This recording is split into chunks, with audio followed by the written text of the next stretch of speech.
Hi, good morning. My name's Rich. This is the FMCG podcast. We are Consumer Hub and we specialise in recruiting marketing, innovation and sales professionals into the FMCG sector. Very excited today to have Iain Mayhew on the show with us. We're going to be discussing all things category and insight and actually trying to address that question, who is it all for anyway?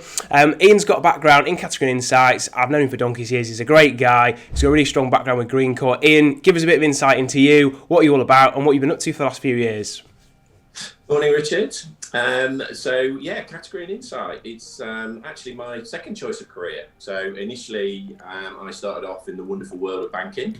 So sitting behind the glass, counting the money. Nice. Using the big stamping machinery and all of that kind of thing. Worked my way up ultimately to corporate business banking, which I really enjoyed. So really kind of working with data, understanding how businesses work, very varied work, and also understanding about collaborative long-term relationships. Really enjoyed that, and it was a great environment to work in. But it was very much kind of dead man's shoes. Career progression wasn't there. So found my way into FMCG using some of those skills that I'd picked up along the way. So managing relationships and data. I was really fortunate to have a first role with Mars in the pet and food business and started at the bottom. So calling on high street stores. So started with cost cutters, basically checking compliance, doing local deals, trying to upsell, really kind of trying to pull stock through. Good old school training. National account national account teams were pouring in at the top through cash and carries and nicer wholesalers, and really enjoyed that, the flexibility, the control that you had over your own destiny, and enjoyed working with some retailers. There were some real interesting characters out there, and it was a real good grounding. And kind of, worked my way up through that sales function, did some national accounts, did kind of Bells and Jacksons, so smaller regionals, most of whom have now disappeared. I think I was pretty much the kiss of death walking through the doors of some of these retailers. Within 6 months, most of them got bought by Sainsbury's, effectively, or Tesco's. And then found my way into the confectionery part of Mars. So obviously the kind of the bit that probably is most kind of well known for, and started working within the ASDA grocery team. Again, very similar, calling on stores, dealing with those kind of store colleagues, getting them to build displays, again driving compliance. But that's where I encountered category for the first time, and I really took to it. I thought that was kind of something that was really for me. It was seemed like the most logical place to work, because it was dealing with the most important person to a retailer, which is the shopper. Also data, charts, PowerPoint. That's the geek in me. All the fun stuff. And again, it was also working collaboratively.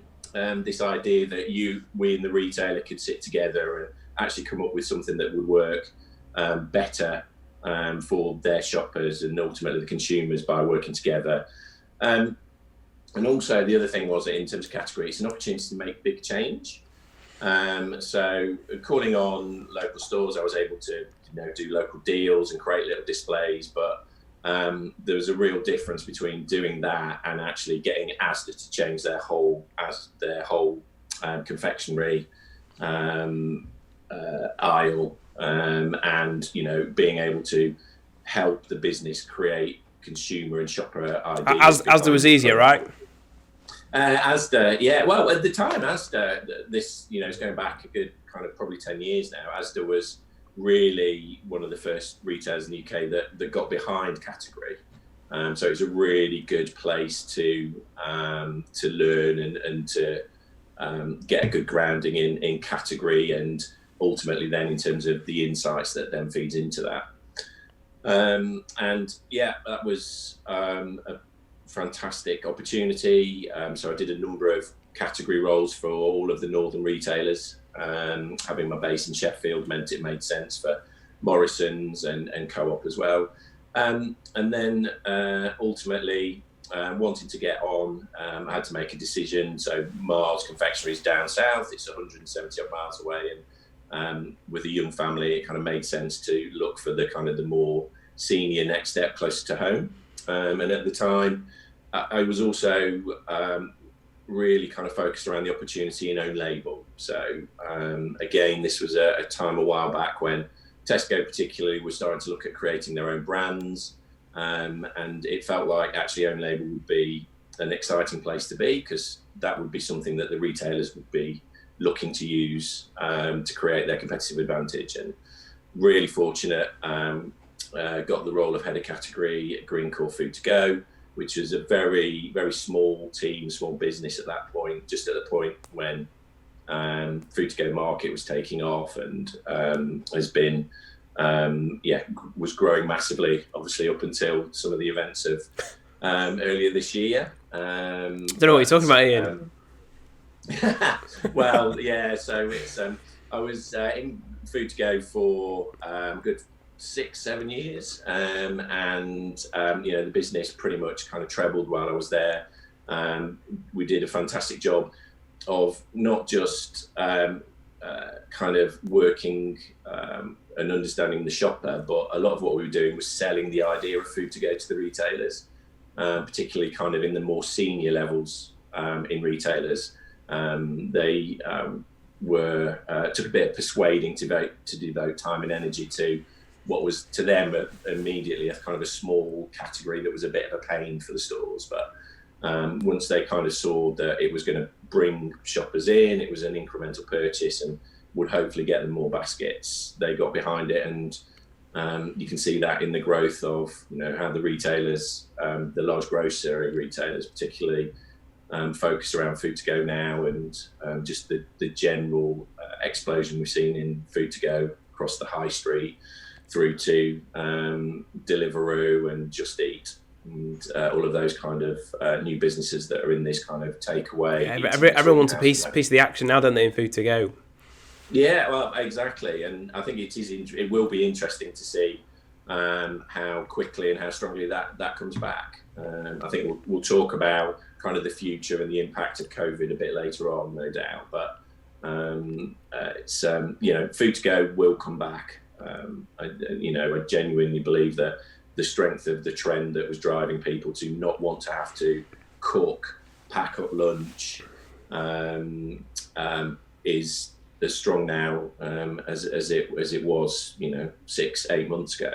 Yeah. My wife and I were talking the other day when we were saying, well, if you're both working, or you're both busy, and you've got a young family, then all that packing and food prep time middle of the week, it's not weekend, getting Jamie Oliver book out and relaxing with a beer, is it, whilst you cook up something fun for the family on a Saturday night? It's just necessary grind. So actually, if you can swap out something that's healthy and convenient, you are going to do it a few times a week. That trend, it's not going anywhere, is it, like you say? No, exactly. It's when I first started at Greencore, we had the Sunday Times food supplement come and do a feature on the growth, or the impending growth of sandwiches and food to go rather. And I remember telling the journalist at the time that people just pretty much can't be asked to make their lunches every day of the week. It's just time, energy, effort, thought, boredom. All of these things just mean that actually people want something a bit different. And the look on his face, being from a kind of a food background, food journalist, he was just horrified that people wouldn't want to spend all of this time creating these fantastic things, because people can, and they will do at various points in time, but there's sometimes where you just need to save time and energy. You don't have to shop for the particular sliced ham, you don't have to make sure you've got rolls in or the right bread and all of that sort of thing. It will come back. It'll be interesting as to whether the consumption point stays the same. So do you consume it out on the premises or at work, or do you actually consume it at home? So I think food to go will exist. You might well consume it back at home in your home office. The route is then, how do you get it to people for that? So do we still go out and get it, or will Deliveroo, Just Eat be able to get their business model to the point where they can afford to deliver us £4 or £5 worth of sandwiches at lunchtime? Yeah, I've seen in the recruitment that we've done within the sort of out-of-home food service sector, that is the area that's still in growth, that people are still investing in, is that recipe box. Premiumisation of out-of-home opportunities that are actually then coming back into the home. It's really interesting, kind of circular dynamic. But you've alluded to it a few times there, and it's really interesting listening to you give a run through on how your career's evolved, because it kind of does highlight the issue. But category marketing, it's there for the shopper, it's there for the retail, it's there for the business. Like, what is category and insight? Because of all the functions I've recruited in 10 years in recruitment, it's the one that everyone gets most hung up on in terms of their individual definition at a company. And it's also one of the sort of functions that seems to be most open to interpretation across any business. Like, what do you think it is, and what do you think it's all about and for? Well, there's two key kind of moments in the journey between a product being produced and ending up in people's stomach, because ultimately that's what we produce the food for, people to eat it. And those kind of key moments are it getting picked up from the shelf, or being ordered off the menu, or being clicked on into a basket on the website. And then there's the moment of it actually being consumed and eaten. And essentially, if you don't understand either of those two moments, you don't then genuinely understand how your product is being used. And as time goes by, the marketplace gets more competitive. Any business that doesn't understand those two moments in time really fundamentally is going to struggle. The way in which it works is that the kind of the consumer moment, the point when people sit down and eat it, that's all about the insights function. That's what those guys are there for, to understand. So, who's eating it, when, why, what is it being consumed with, what is the process of consumption, how easy or difficult is it? That defines the kind of the use of your product. But the key thing is before any of that can happen, it needs to get into the home, or it needs to be delivered to your desk, or you need to pick it up off the shelf. And that's where the category understanding of the shopper comes in.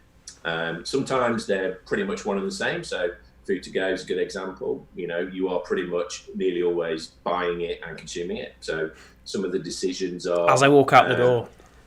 Sometimes even before you get out the door. And so sometimes those decisions are kind of combined and somewhat kind of confused, and it's interesting to unpack that. But with grocery shopping, so my more recent roles with ready meals and soup and more kind of eat later chilled food, the shopper is somebody else who is buying on behalf of the consumer. And if you can understand that, what you can then do is, first of all, understand how you can get better at delivering against what the shopper is looking for in terms of picking that product up, what the consumer is looking for in terms of consuming that. You can track it, you can also forecast it and see where it's going in the future to plan against. And the other bit then is it enables you to understand, right, where can we go? So what else can we kind of produce that would fit in with this consumption occasion, or are there other consumption occasions in which our products might fit in? I think then within kind of the insights and category particularly, there's two levels. There's category management, which is very much the kind of traditional. So this is the data analyst. What's happened? Was it up? Was it down? How is that then tracking over the past? But that's all kind of rear view. That's looking behind you, and it's only limited use in terms of optimizing what you've already got. And therefore what you need is a much more kind of leadership focus, which is looking into the future, and is about understanding where your category is going, where the consumer is going to be in 5 years' time. So, food to go is kind of quite a young consumer. How are they different from ready meals, who is a much older consumer? Clearly, there's going to have kind of differences. So how you then treat the food to go customer and plan for what they're going to do in the future is going to be different to an older ready meals consumer. And the whole thing is to what you're trying to get is just get the perfect execution. So whether that's the perfect execution at the mealtime at the point of consumption, or the perfect execution in store or on your website, in order to make life as easy as possible for people. It's frictionless.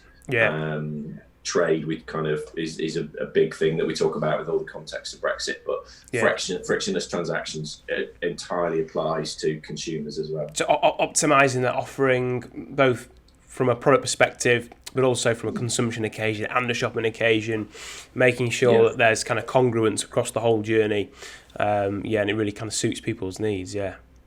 Yeah, absolutely, and it's and the advantage for the business, so the supplier who's kind of investing behind all of this, is you understand where the money is made through all of that. So you understand where the value is added in terms of the product that you're making. So is it worth adding in a particularly expensive cheese into that cheese and onion sandwich? Then how do we transport it? So is it important that it's packaged in a certain way that will have an impact in terms of how it's transported and how it's stored, through to how it's displayed on the shelf? So where is the right place for it to be on the shelf in the chiller? What should the communication on pack be? Through to how do you open the packaging? What does it look like? What does it smell of when you open it?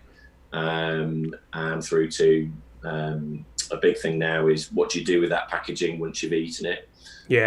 How do you kind of then dispose of it? So it's the understanding the full value chain from the beginning of what goes into it to ultimately what's left and is disposed of at the end. Yeah, it's a really interesting point that around who's it for. I guess it's for the shopper and the consumer, and it's for the manufacturer, and it's for the retailer, isn't it? It's for everyone, isn't it? Really, if you can, like you say, if you can make sure that journey's congruent for everyone, then everyone's winning. I mean, that's the thing. It's a cliche, isn't it? That win-win. But I've seen no end of charts with Venn diagrams of the consumer in the middle, and there's a win-win, and I've seen a double win, triple win, there's quadruple wins. I've seen versions, but it's cliche, but it is absolutely true. So fundamentally, you understand why it's being consumed, giving even better consumption occasion to the consumer, make it as easy as possible for the shopper to buy it, and everybody wins. So obviously the retailer wins because they get that sale. They then also hopefully get loyalty, which is a real kind of big thing for retailers right now. And as a supplier, obviously you win because you get that sale, but you also build credibility with the retailer, and it enables you to position yourself as a kind of a long-term business partner. Because what you can do if you're really good with it is you're able to say, right, we've helped you sell more cheese. Actually, what we can do is we can use those principles and we can help you sell more butter and more spreads, or maybe even use those principles in packaged grocery, so we can use it to sell more crisps. And that helps integrate you more fully as a supplier into the retailer, which is something that is going forward will get even more important. So it kind of leads nicely into my next question. Something I've observed is, and it doesn't seem to be changing anytime soon, insight at a top level in terms of the discussion on it in the industry, in the grocer, thought leaders, it's had more and more credence given to it in the last 5-10 years. But there is still a huge proportion of manufacturers, businesses out there that don't want to invest in it, and if they do, it's lip service, and even when they do, they don't really understand the value of it. It's something that they're doing because you need to be seen with the crowd, not necessarily because they believe in it. Why do you think that is? Why do you think when it, like I say, it's such a good opportunity to create genuine collaboration and move away from this kind of adversarial trading butting heads, why do you think so many people, A, don't get it, and B, don't really see the need to invest in it? It's. I think a lot of it is just kind of misunderstanding what it is and what it's leading to. Yeah. And I think quite often the initial encounter that people will have with category in particular is the data, is the numbers. And because of the nature of it, it's can be very difficult sometimes to see the wood for the trees with data. And as a result, a lot of the time you end up getting the sense that we're just generating lots of knowledge and we know what's happened, but we don't necessarily understand why it's happened, and we don't necessarily know what to do with it. And it's that kind of lack of focus of how to then take it from managing the category and understanding the data to building it into a leadership competency. Yeah. And I think a lot of it is driven by the demands of the retailer. So a lot of the time is that suppliers first come to it because they're told that they need to provide that by the retailers. It's kind of an expected part of the service that you as a supplier in food or in FMCG would give to the retailer. Part of what you will be doing is analysing their sales data for them, giving them an idea of how that's performing against the market.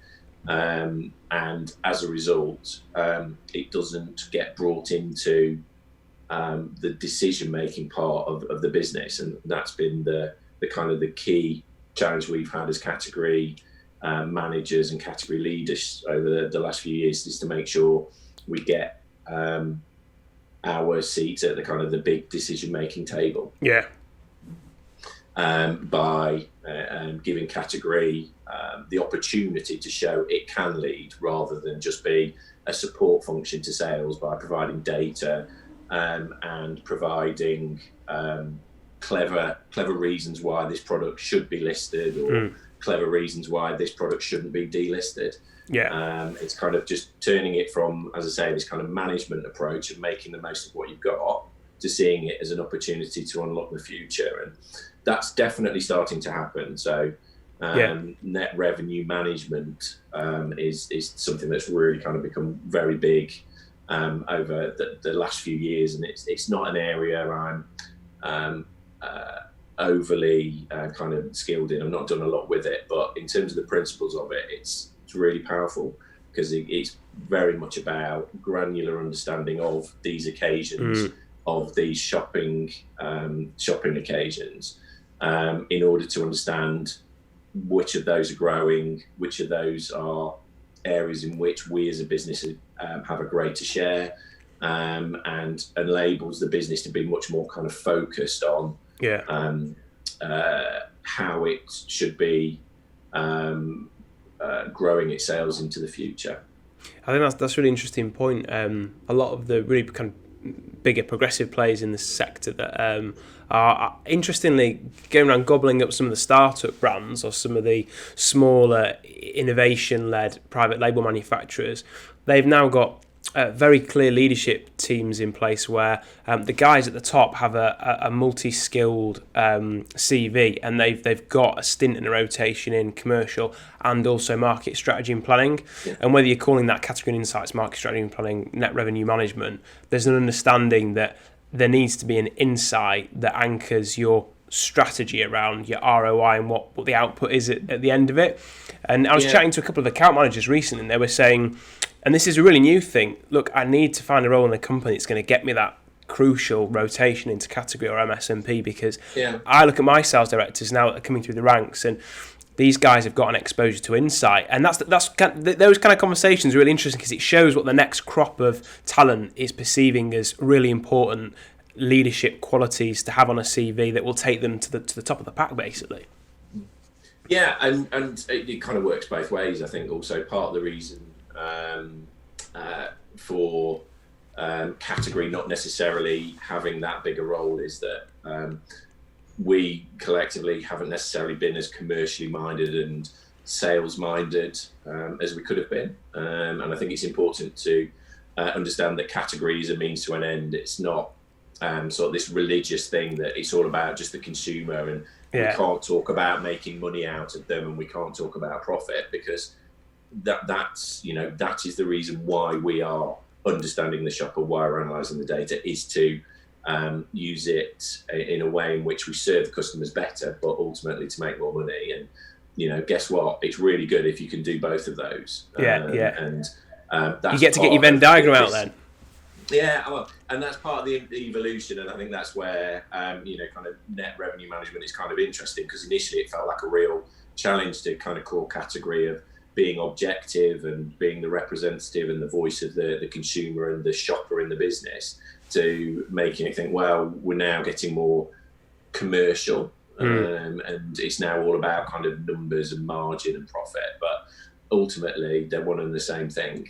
It's just very much about understanding that you have a role to play, but ultimately it is still about helping grow the business, and understanding the shopper and the consumer is the way in which the businesses will grow, particularly where we are now with such a low volume growth environment, have been for a while, and I think we will continue to be. If you want to grow your sales and make more money as a business, you need to find bigger, wider opportunities, tinkering and optimizing what you've got, and generating a few elements of a few points of profit margin here and cutting a bit of costs here is not going to last very long. So really kind of utilizing what the category and the insight teams can tell you about the future of the market will allow you to be a lot more thoughtful about what products you continue to make, what products you start trying to make, because that's where the big volume and the big value growth is going to come from in the future. It's interesting. That point about looking to the future, because I've noticed in the last 3-6 months there's been a slew of private equity companies sort of swapping interests. Obviously ASDA's been sold to PAI recently, is big news, and there's lots of consolidation, lots of people acquiring brands, there's lots of disruption going on, and if you look at the chatter in the grocer, my instinct is there's a lot of people being busy swapping cards, and potentially not all of it's been underpinned by really good insight. Do you think that whilst there's the temptation there to think, all right, there's a big change coming, we've got to get fit for 2021 and COVID's changed anything, do you think there's a temptation that people rush into just pumping loads of money into brand and ops development and miss out on sitting back and assessing the bigger picture and really understanding the roadmap? I think, that's always a risk in anything that you do. So whether it's business, whether it's in your personal life, it's always easier to be focused on the shorter term, the near term horizon.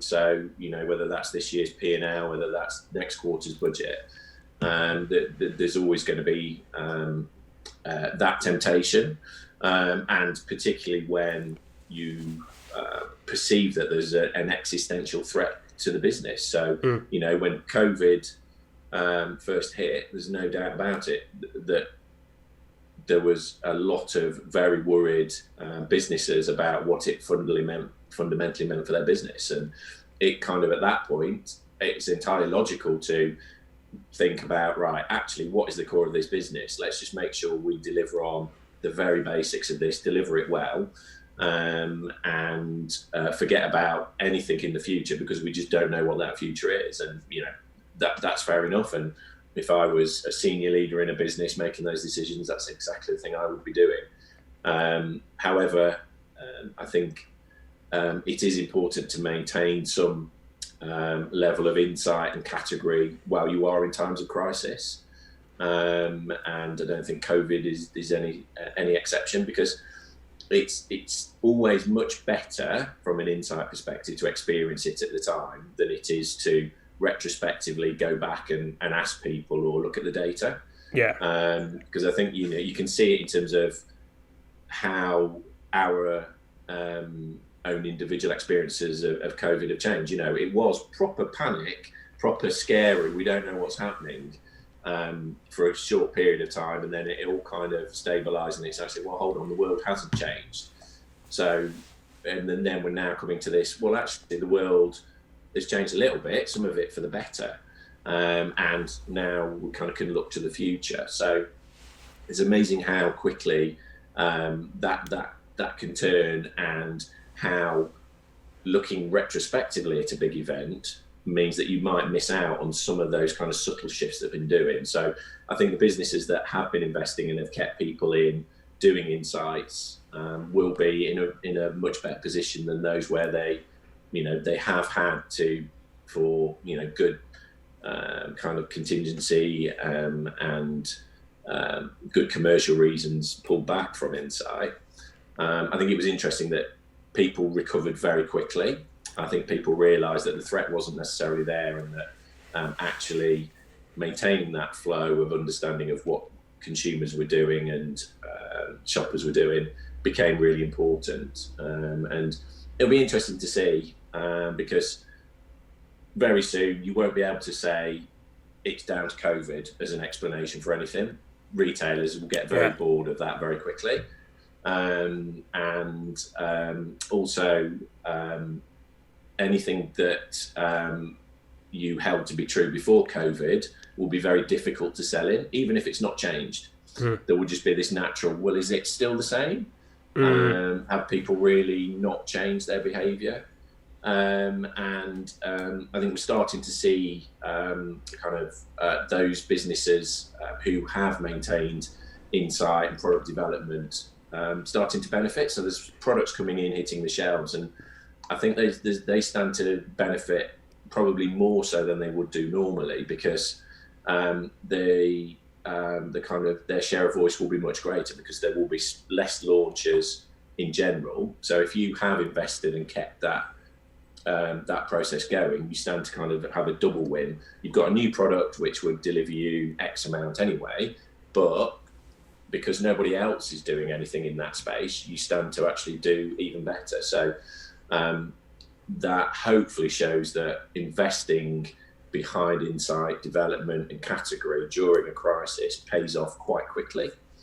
And the other final factor that hopefully those businesses will benefit from is the maintenance of those relationships with the retailers. So category relationships are different to commercial relationships. Commercial relationships can be really positive, very collaborative, but they can get bogged down in the day-to-day with supply issues and trucks breaking down and print runs being missed and all of kind of things, and new line forms not being processed.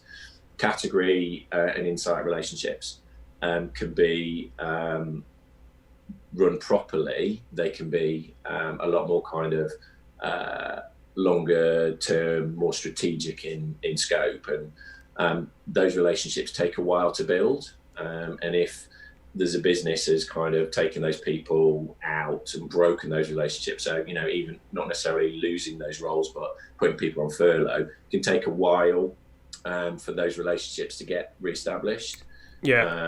Particularly because some retailers, they've been through a massive amount of change over the last 6 months, and there's some buying teams that are completely different to what they were 6 months ago, from senior through to buying assistant. And if you haven't got a number of different kind of connection and contact points with those retailer businesses, it's very difficult then to kind of suddenly get those up and running very quickly. So you can't just manufacture the momentum of a relationship, can you? It's got to naturally build. And those relationships inside category are valuable to retailers. Well, interestingly, from a recruitment perspective, you do tend to see at a mid-level where churn is quite fast. People move every 2 to 3 years. I think category managers probably stay on average 18 months longer than other people in commercial functions. And I do wonder if a lot of that is down to the fact that the nature of the environment and the context just means that you need longer in seat to really sort of see the benefit of those relationships over time, don't you? Which are really then powerful, aren't they? Yeah, well, no, exactly. I think that's it. Is also because they, if they're done properly, they're much more collaborative. So it's much more engaging for the category manager or the insight manager to be involved with that retailer. You don't go through these repetitive cycles of one trading year to another, which you look at your promotional plan from a commercial base, go, right, well, do we do the same again, or do we do something different? Whereas from a category and an insights perspective, you're going to be looking 2 years, 3 years down the line. So it's much more satisfying, I would say, from my point of view, that you stay with that process and you see your ideas and your insight building into products, into in-store layouts, into changes on the website, to actually then being deployed. That kind of really kind of get the buzz of all of that investment in time to actually see it come alive in store. Well, that leads quite nicely onto my next question, which is, as a leader in the industry, what sort of qualities do you think define a good leader in a category team? For those kind of category managers, junior cat managers, cat execs coming through, and you've alluded to it there about being very relationship driven. But what qualities do you think people can, on the softer skills rather than the hard data stuff? What do people need to cultivate to really develop as a leader in their sector? Well, I think being a great leader in business, there's one kind of key thing, whether it's food or whether it's making widgets or whether it's running a store, and it's about inspiring trust.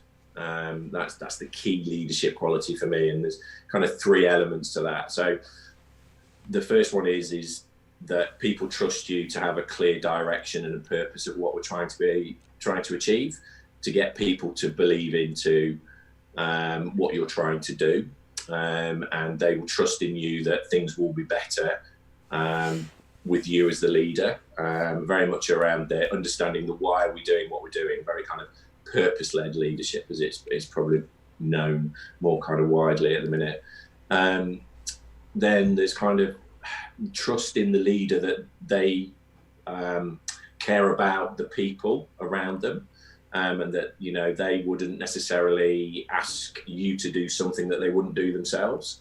So this kind of leading from the front that gives real kind of confidence and support to the rest of the people, that that the leader has got their back, that they will be supported if they kind of want to go off and try and do something different. Be free to make mistakes and to learn from those. It's really important that you have trust in the leader to allow you to do that. And then the third element is then to reflect that trust back into the team. So understand that the leader can't do everything. So they can provide the direction, they can provide the environment in which everyone can work together towards that ultimate goal, but everything will be done through the team working better together, collaboratively. And I think there's an element of showing a degree of humility as a leader to know I can't do everything. It's down to you guys to help me do that. And through that process, everybody is always learning from each other. And it's through that you develop a team that really works effectively, that becomes greater than the sum of its parts. And I think also then the context of that trust then builds a team ethic and a team environment that is actually quite nice and quite fun to be in. And I think that is really important, is that you enjoy the environment in which you're working, and the leader has a really kind of key role in that. And the other thing is also kind of leadership isn't just the people who are in leadership positions. Everybody can be a leader is the cliche, but I think that's actually true. Everyone can create an idea of what we should all be doing, get people to believe in them and to trust them, and to believe that I will look after my fellow colleagues in the team, and that I will give them the trust back and delegate to them and allow them to develop and grow and make mistakes. And that for me is kind of, that's what great leadership is about. I think food in particular, I think you would add in resilience. So food, fast moving, lots of ups and downs. It's a roller coaster. There's a phrase we used to kick around in Food to Go. It's that rolling with the punches. Yeah. Sounds like recruitment, Iain. Yeah, but it's that kind of ability to keep going even though you've tried it 3 times before, or we've done that before. We tried it this way. How can we do it differently? How can we look at this in a different way? And to, you know, keep trying, keep pushing forward, and not just falling back on it's too hard or it's too difficult. Yeah. And then also kind of part of that, I think, is the ability to enjoy and celebrate success. I think that ability to kind of take a pause and go, actually, we've done really well here. It can be sometimes a bit difficult to go, stop, we've done really well, let's celebrate this, because the minute you've achieved something, you're then on to the next one and on to the next one. And I think it can make a massive difference if a business collectively, or even just a team, can take time to think about, we've done really well, congratulate everybody, and enjoy that success. Because I think there's so many times we just do stuff and we don't really get the benefit and the joy of achieving anything. Well, that's from an outside perspective, that's one of the things that really differentiates cultures that hang on to people for a while and cultures that spit people out quickly. In some of the businesses where you get quite a fast gen, there's actually some very inventive, creative, clever, inspirational people, but they can't seem to keep anybody on the same hymn sheet for more than a year, 18 months. Not because what they're doing is fundamentally wrong, or they've not got that kind of like servant leadership characteristic you've outlined there. It's because they don't encourage that kind of feedback break and that rest and that enjoyment of the success. They just get caught on this constant, and you know, it's interesting, because I think sometimes if you're a leader and you can run at a certain pace, you forget that often that is determined by your context. If you're a young parent, you've got little ones, or maybe you're straight out of university and you're balancing sport quite high level still with work, you might just not have the same level of bandwidth. So actually a leader that recognises, well, I can stretch that person, here's where their stretch is, and that's great, and encourage you to rest and enjoy the view. I think that really sets people apart, because a lot of people, they can get the team motoring, can't they? They can get them going, but then it's keeping them at a level where people don't just fall to pieces. Yes. That's a skill, isn't it? You know. Well, exactly. I think that's it. That's part of that, inspiring the trust. So you know, we can create a great vision of the future, and let's go for it. But if you don't then care about the people below you, and worry about, you know, how they're feeling and what life is like for them, then the wheels will kind of come off. And being able to share the kind of the success as you go, however big or however small, it is really important to do that, because whilst we do get paid for going to work, that isn't the be all and end all. As we know, it's as much about other softer factors, and that feeling part of a team that is achieving, that is progressing, is a really important motivating factor, and will keep people in your team for longer than the kind of the natural life cycle would normally say. Yeah. And for those guys that are watching this podcast, listening, middle of their career, beginning of it, they're thinking, right, well, I want to be that leader, even if I'm not a manager right now, I want to sort of develop those leadership qualities and characteristics. What sort of leaders have inspired you? And also, are there any other resources, reading, books that you'd recommend people have a look at that you found really helpful when you're thinking about all this sort of stuff? So in terms of leaders that have inspired me, I've been really lucky. I've worked with some great leaders. So, even back when I was banking, I worked with some great leaders there, and through Mars. So Mars is, renowned for generating great leaders for other businesses as much for itself. Yeah. And also at Greencore, I've been really fortunate. So. But I'll give you kind of two examples. The first one is a very cheesy one, which is Brian Clough. Oh, yeah. So, Nottingham boy, growing up in the 70s, it was all about the amazing story of Nottingham Forest, and there's good bits and there's bad bits to the Clough character. But in terms of someone who has a very clear idea of what they want to achieve and how to get people to buy into it, he was, first class. He's a perfect example of that. And I think the other bit which really appeals to me, he was also clever enough to know that he couldn't do everything. that he couldn't do it all on his own, and he really kind of acknowledged that in terms of the partnership he created with Peter Taylor. So when Brian Clough was doing well, it was because he had Peter Taylor as his assistant. And Peter Taylor there was to do the people management and the day-to-day stuff. Brian would be the visionary. This is how we play. This is how we're going to redefine how football is played in this country. And he would then have his ways of kind of selling that to the team, and then Peter would come in and actually help and manage the day-to-day. So as much as you wouldn't think so, there was a degree of humility in there, understanding that he couldn't do it without it. And then the other one is Fiona Dawson, who was kind of head of chocolate when I was at Mars and is now president at Mars. And just her ability to engage and communicate clearly with a broad range of people is incredible. So it was always clear, always understandable, and it also made you want to do something. That was the kind of key thing. There was no, I'm just telling you this because I want you to know it. It was, I'm telling you this because you need to know it and you need to do something about it. And she was also just incredibly kind of personable.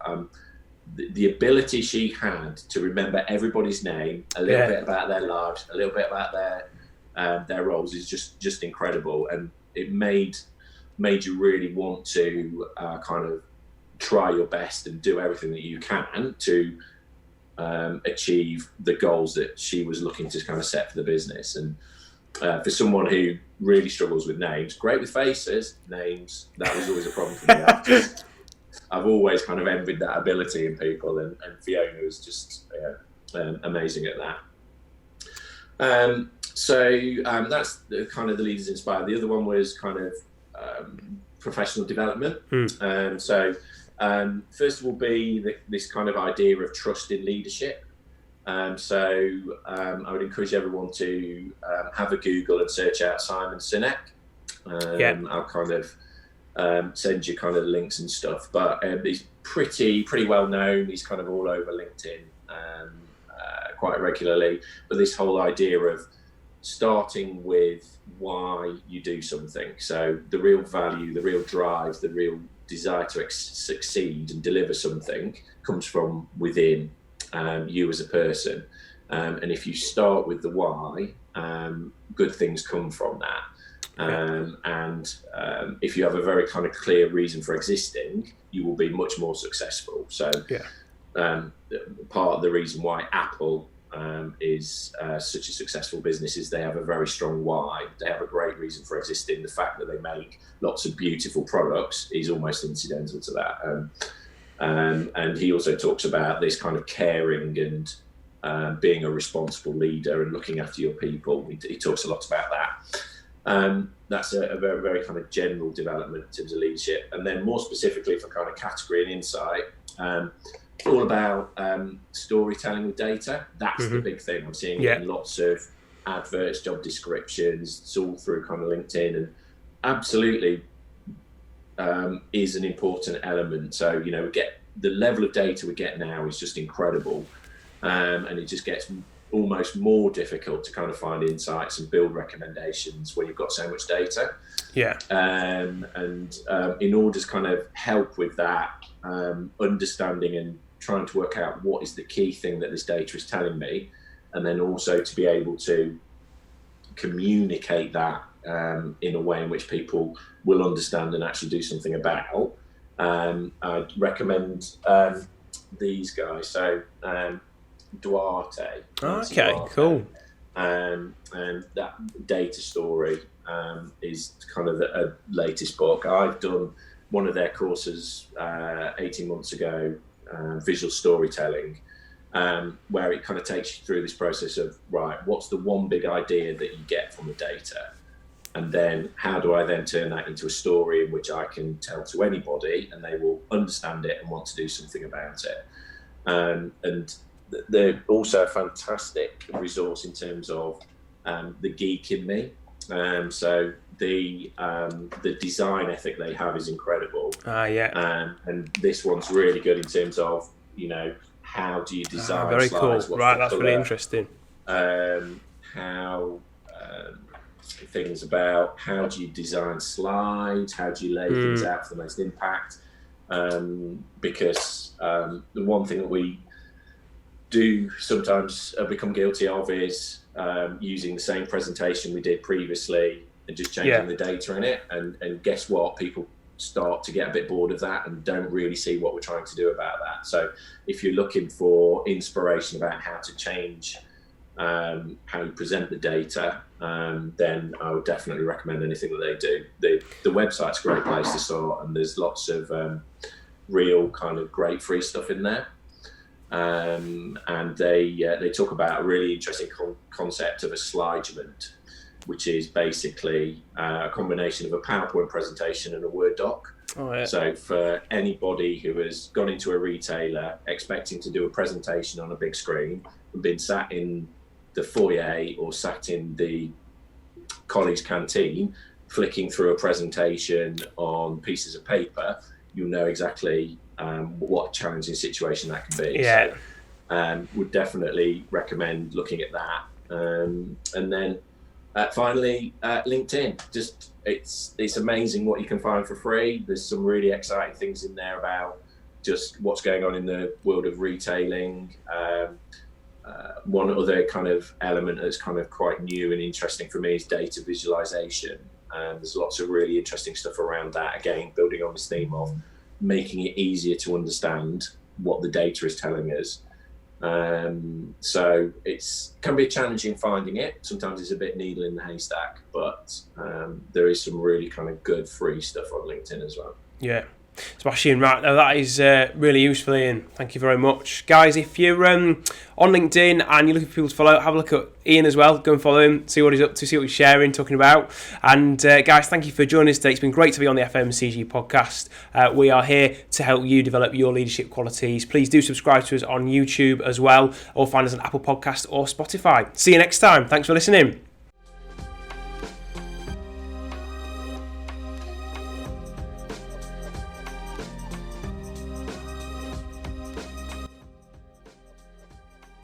Thanks for watching the video, guys. Check out the playlist here for more content like this. Click the donuts to subscribe so you never miss an update, and give us a like and a comment so we know what content you'd like to see from us. See you next time.